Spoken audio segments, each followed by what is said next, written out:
you have a surface that you want to make look like natural stone? In this video, I'm going to show you how to use a few of our metallic powders to mimic rock, to mimic Mother Nature. Watch how Mike teaches us how to save 10 times our money with this easy DIY granite technique. We're going to use pewter metallic, brown, and clay metallic. This is an interesting combination that will look like real granite.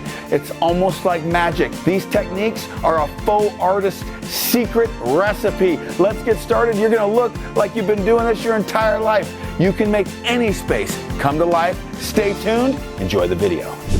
The sky is the limit. I see this as a contractor, do-it-yourselfer. It's amazing what you can accomplish with the different color variations.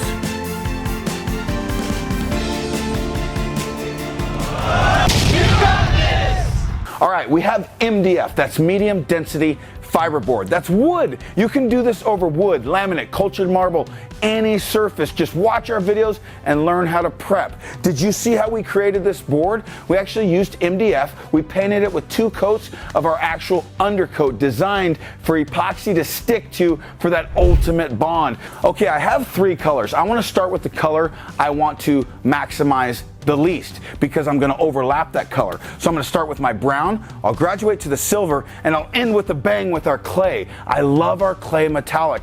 It's a secret weapon. It looks like rust deposits almost in that natural stone, and against the black background, it really pops. Now keep that in mind. That's a pro tip.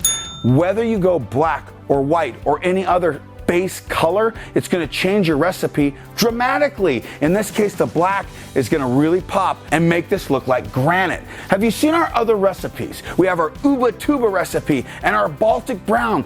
Both of these are with the same technique, just different colors. Guys, you can really mix and match and create your own custom color using these techniques. But I'm trying 3 that I've never done before because I saw a natural stone the other day that I'm trying to match, and I think I'm going to hit it out of the park. So all I'm doing is just shaking that alcohol and metallic up and just spritzing some drops. And I kind of like to do the edges first, and then I'll do the major part of the countertop. And you don't have to get everything perfectly even because Mother Nature is not even. But now I'm just going to do drops over the top. And because this is alcohol, it dissipates so fast that it leaves the metallic behind, and the alcohol actually wakes up our undercoat a little bit, and it will really embed and bind because of this combination. Okay, I did the pewter. Now I'm going to do the brown metallic. Now I'm going to make sure it's spitting out in big clumps like I like, and I'll start on those edges.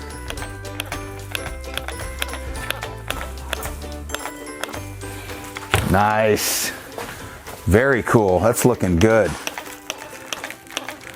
So make sure you shake it while you go and then just spray it to get. Now I'm not pulling the trigger all the way down either. I'm just pulling it sporadically to get it to come out in different degrees. I don't want the same size droplets on the entire piece.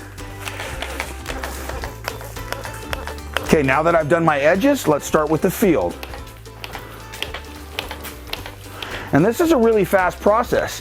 You could actually match your curtains or your current design just by adjusting the colors and contrast. So here I'm using that brown, but maybe you have a little bit of gold in your kitchen, or maybe you have some burgundy, maybe you have red, you can do blue. You can do this with any color combination you prefer.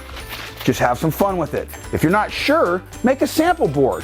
You can always try this on a small piece and then see if that's what you want in your entire kitchen.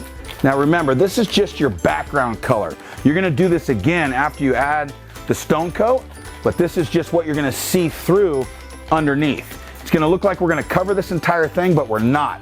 This is actually a really important step to this recipe. What's up? What's up, bro? How are you? All right, you want to get in on the video with me?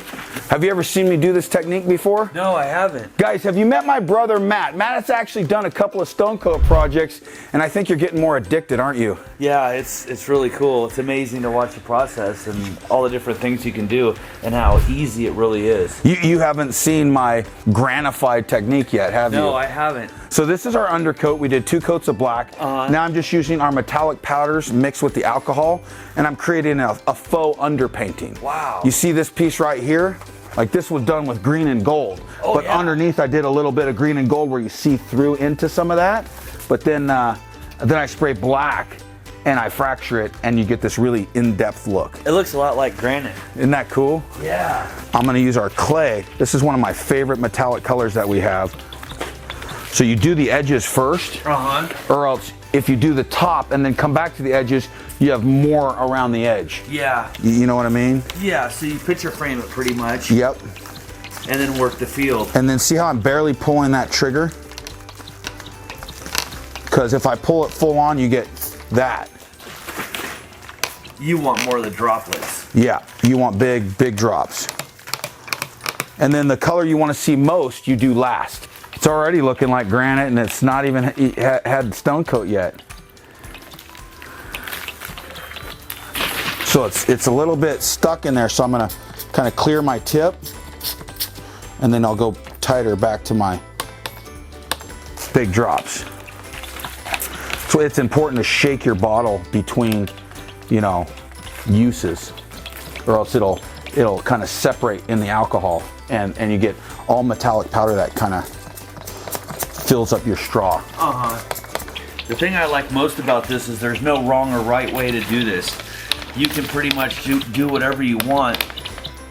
And if it doesn't come out like you like it, you're the one who did it.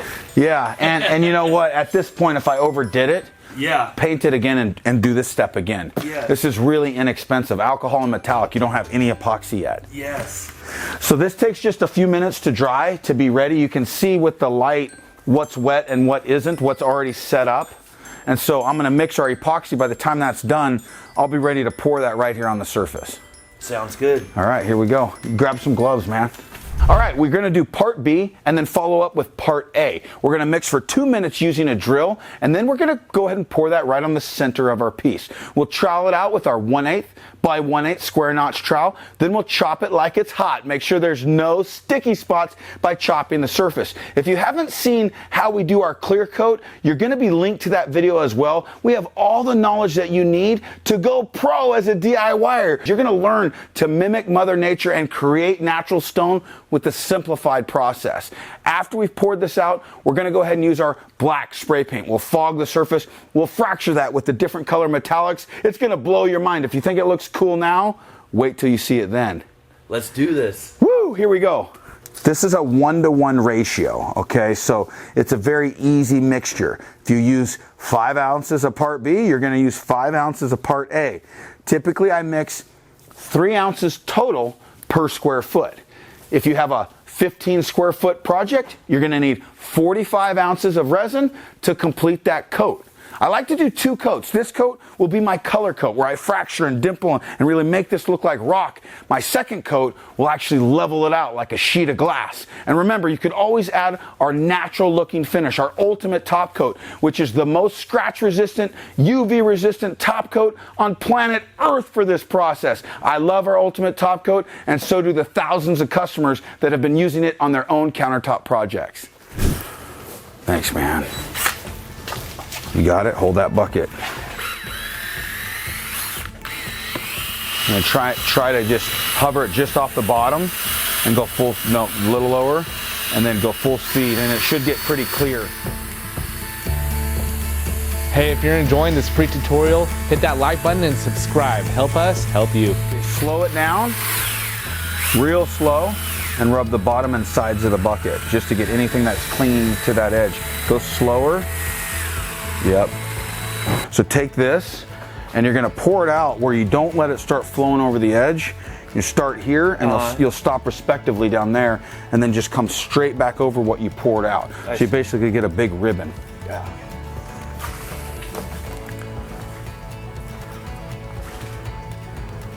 So it almost puts a lens on what we've already done underneath. Yeah, it's a magnifier.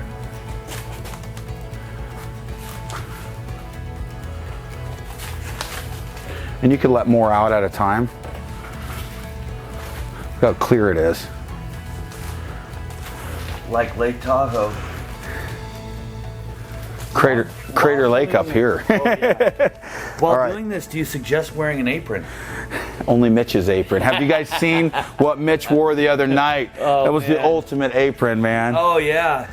So when you scrape out what's in the bucket, I scrape it out and I put it in the whole mass that we already poured. If I scrape it over here, that's undermixed. It's gonna be sticky right here. Yeah. So I scrape it right here, and then I'll take my trowel and I'll really mix this section before I trowel it out. Yes. Okay, does that make sense?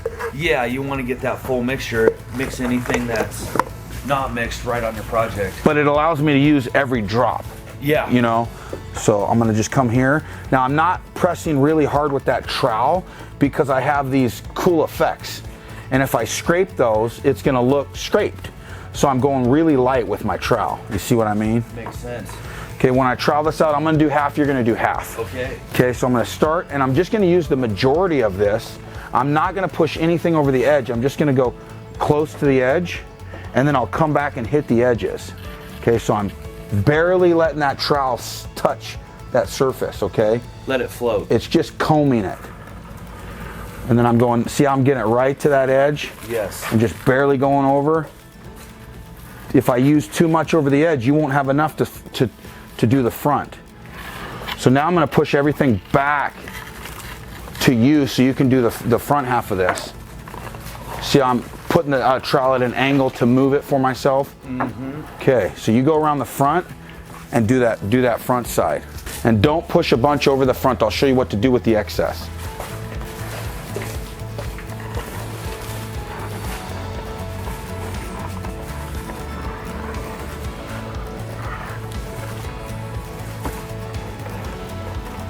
Boy, it flows really easy. Right. Yeah. Don't let all that, see how you're gonna push a bunch over? Yeah. Let me show you how I finish the front. Just get, so what I'll do, Matt, is I'll kind of split the difference. I'll start back up here, and I'm just gonna push a little bit. Oh, I so see. I kind of go the back that direction, because if you go this way, it's all going over. Yep. So I go back.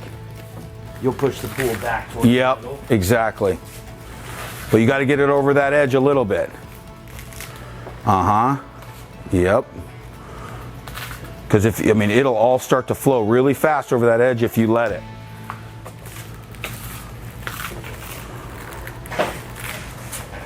Now here's your culprits right here.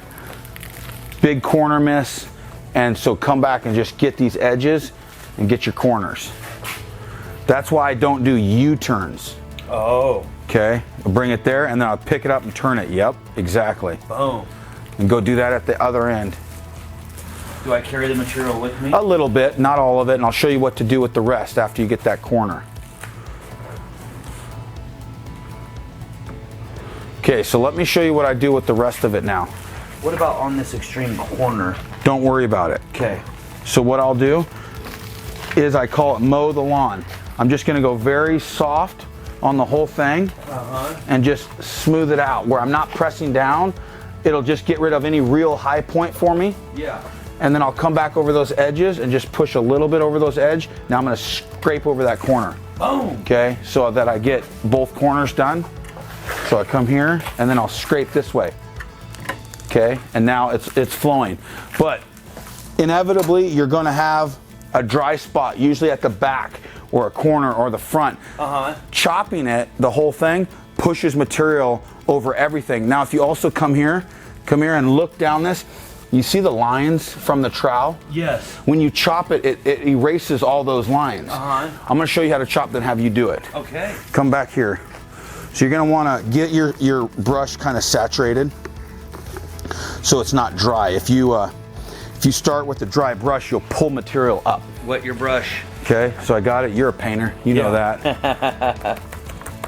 And then I'm not doing rows.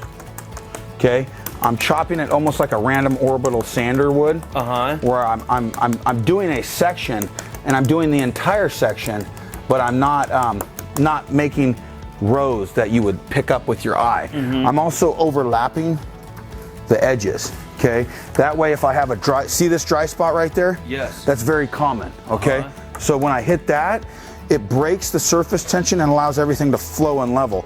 If I never chop that, the epoxy hits that dry spot and goes around. So, and when I chop, I use the heel. I let the heel hit first, and I let the brush spread out. Rookies, stamp it. They stamp it like that. Oh yeah, I see. Pros hit it like that, and they don't whip it where it whips. And then it's just random, but it's like a section like that, and then I'll work myself back. There you go. Got it.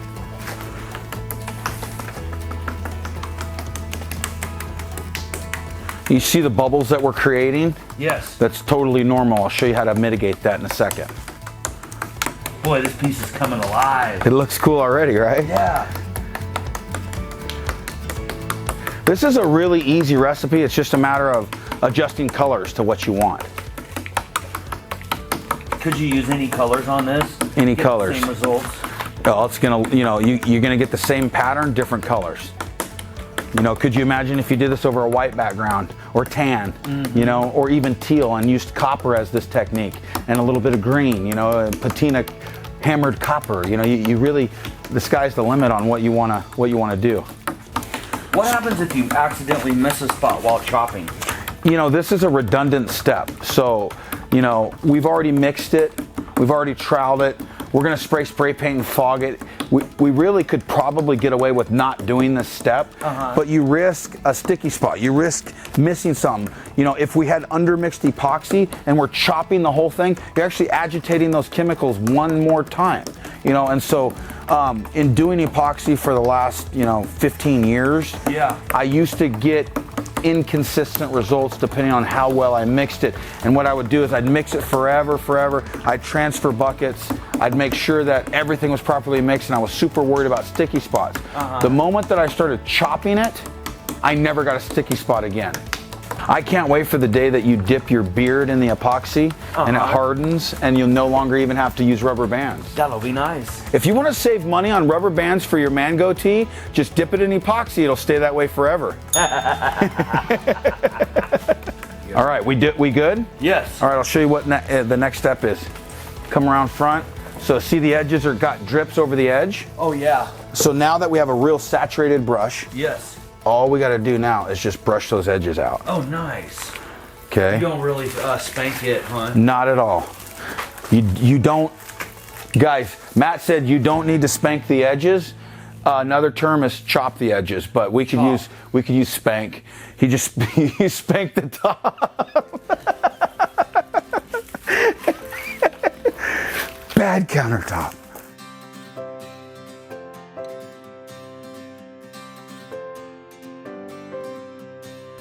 And then, your brush, some people make the mistake of putting their brush like this, and you get much less grab, right? So put your brush like that, like you were. On edge. Yep. And if you roll it up over the top, do you need to chop that once again? No, it doesn't matter. Doesn't matter. No, because we're so early in the working time, it's gonna level. Everything we've done at this point is still gonna level. Now come over here so you can see the bubbles in the light, and you'll see how easy this is to pop. People make a mistake of trying to get all the bubbles out instantaneously, and the bubbles will pop and then leave a void because it was a bubble. Sure. And then you get dimples, and people freak out and want to sit there with the torch until it levels. Yeah. Just give it a few minutes. It'll level. So watch. So I'm just sweeping the surface. I'm only about an inch from the surface. Okay, I'll start out going perpendicular. After I do an entire sweep perpendicular, I'll come back and do it parallel. Now with this particular technique, the alcohol is going to create divots. It's going to do craters in the piece. It's a solvent that's going to react with the epoxy. This is how you would lay out a top coat, or how you prep for your next step. So I'll do half, and then I would do this way. So I'm not moving it. A lot of people think you got to move fast. I'm just moving it like I'm blowing off a driveway with water. How well is it laying out? Perfectly. Okay, do your section.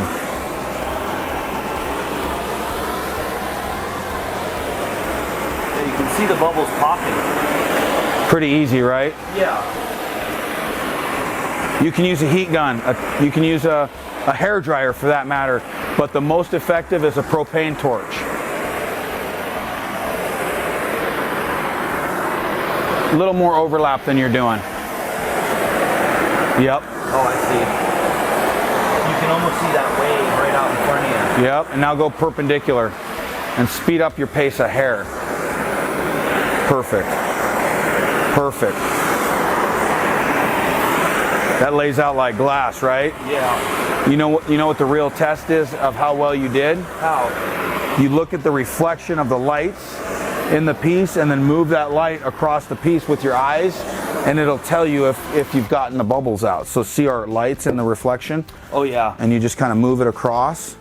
It's pretty dang glassed out that fast. You wait 5 minutes, it'll be perfect. Yeah, I can't spot any bubbles, maybe just a... But we're ready for the next step. I'll show you what we're gonna do. So, brown is really my undertone color. I may do most of this with clay, but I might switch. So let me get my clay right, make sure I'm happy, and I'm only gonna do small sections at a time. If I try to do this fogging on the whole piece, by the time I get down there, the spray paint will actually have sunk quite a bit and it won't react the same. I see. So start out with small sections. You could always go bigger once you're more comfortable. So I'm gonna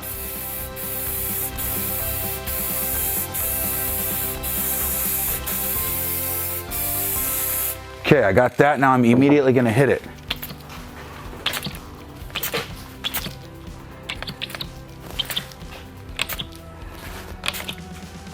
That's cool.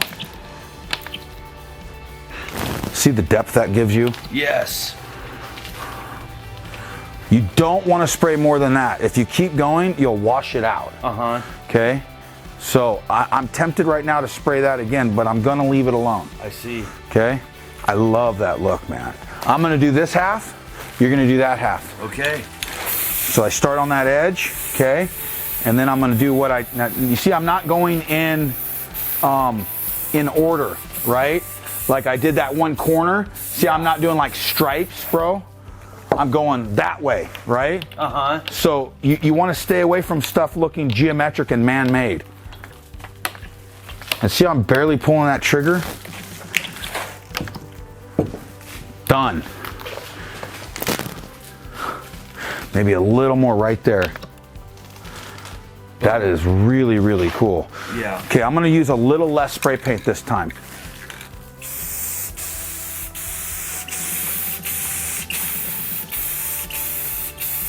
See how it's almost translucent now? I use a little less. Yeah, like fog.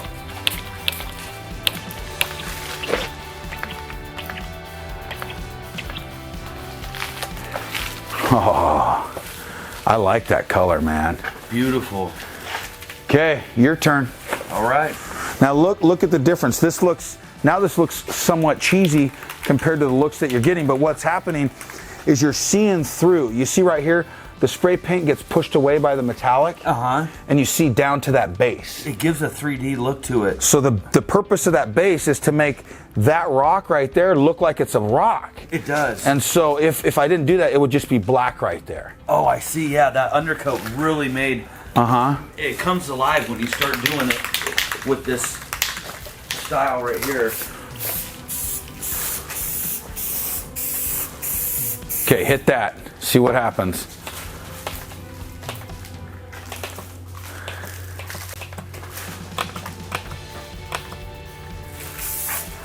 You helped me spray the rocks at Mom's house, right? Yeah. So you're pretty good with some spray paint. I could tell you've had some experience, and that's not from tagging street signs. No, I don't think that. Okay, hit it. You don't want to let that sit. Nice.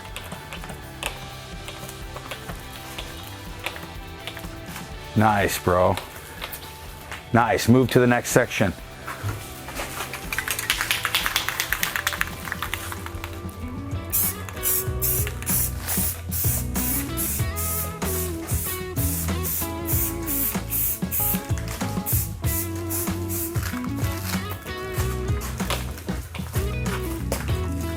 I like the big droplets, man. It's looking good. There is. Look at that last section you just did. Is so good, dude. That's it. Don't overdo it. Remember, edges first, because all this too, all this will flow down. So when you do that, you don't want to put too much metallic, because then it may get too clayish. You can always add more metallic. You can't take it out. True.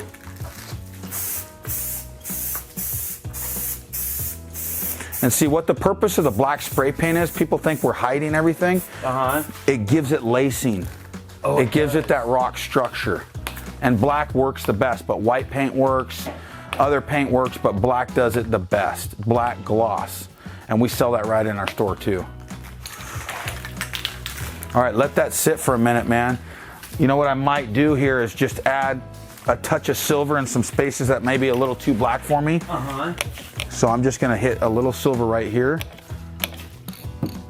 I don't know if I like that. Let's see what it does. Maybe I'll do like that was a section. I don't know, I think I like it better just straight up clay. What do you think? The clay looks really good. I mean, this looks like a piece of granite that you would see in a granite facility. It really looks. You know what, watch. I'm just gonna get free and loose with this.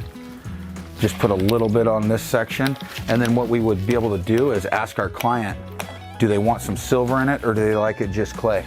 Now you could take this away by just going back with black over the top of it and clay, or? You really need to let it set for a while if you're gonna do that because the alcohol on top will get like water and then it just washes out. It becomes, you need that alcohol to be droplets that can't reach each other or else it then melds that paint into nothing. I see, yeah. See this circle? This is a real pro tip. See how it looks almost too circular? Yes. So what I do is it's got surface tension, that alcohol is pushing out. Okay, so I'm gonna tap it and then I'm gonna grab this and just kind of bring some of that colorant back in a little bit. Oh yeah. And that's it. Now it'll stop growing and it looks more real. Oh yeah. So do that one right there. Just touch it and then tap it and bring it in a little bit. That's it right there. Done. See, now I really like that silver, Matt. It looks like a vein of silver going through there. Yes. You know what, let me do, since I like that, I'm just gonna do a little bit more right here where I don't like where I did it a little too tight right here. I like this being, this looks like stone. This still looks like stone, but maybe it's a little too dark for me. Okay, so I'm just gonna just do a little bit through that section as if that's a vein. Yeah. And let that grow on me. You know, the one cool thing about this is if you're a contractor working on the job site, you can get the customer fully involved with this. Make it to where they're part of the color variations too. They want more silver, they want more clay. Absolutely, absolutely. And when you know what I do when I make these for clients, I absolutely include them. But if I'm doing them in my shop, I'll say, hey, look, I'm about to do the important part, the fun part. I'm gonna do your coloring. I need you to stand by on your cell phone. I'm gonna start sending you pictures. And then I do the smallest piece in their kitchen. Yes. So if it's a little piece that's next to the stove, yes. I'll start doing it. I'll take a picture, I'll send it to them. I say, love it or hate it. Yep. Go both extremes. Give them license to hate it. Yes. I hate it. Which is 9 times out of 10 they love it. They can't believe what you did. But let's say I think it needs a little bit more of that silvery color. Absolutely. Then you do it, take another picture. How's that? Oh, a little bit more. Take it, send it to them. I love it. Now you have a template. Yeah. Don't show them anything else in the kitchen. When you deliver it, I guarantee they love it because they approved it. Yes. Guys, remember, if you have a few divots, that's normal with the alcohol. That's a consequence of using this technique is that alcohol hits and it's going to start to spread out, okay? And it's gonna make you these big craters that look pretty natural. And then it's gonna dissipate and let your epoxy level. However, if you keep doing this really late in the cure time, it's not gonna have time to self-level again. We got a good hour and a half at this temperature. We're at 71 degrees. We got a good hour and a half for this to move around. So if we were doing a giant kitchen, we're good. Yeah. But however, I'm gonna do a clear coat anyways. I don't care if there's imperfections at this point. All I'm looking for is pattern. It'll fill itself in. Yep. Guys, visit us anytime at stonecoatcountertops.com. Call anytime for free project support. And until next time, remember, you got this. We'll see you on the next video.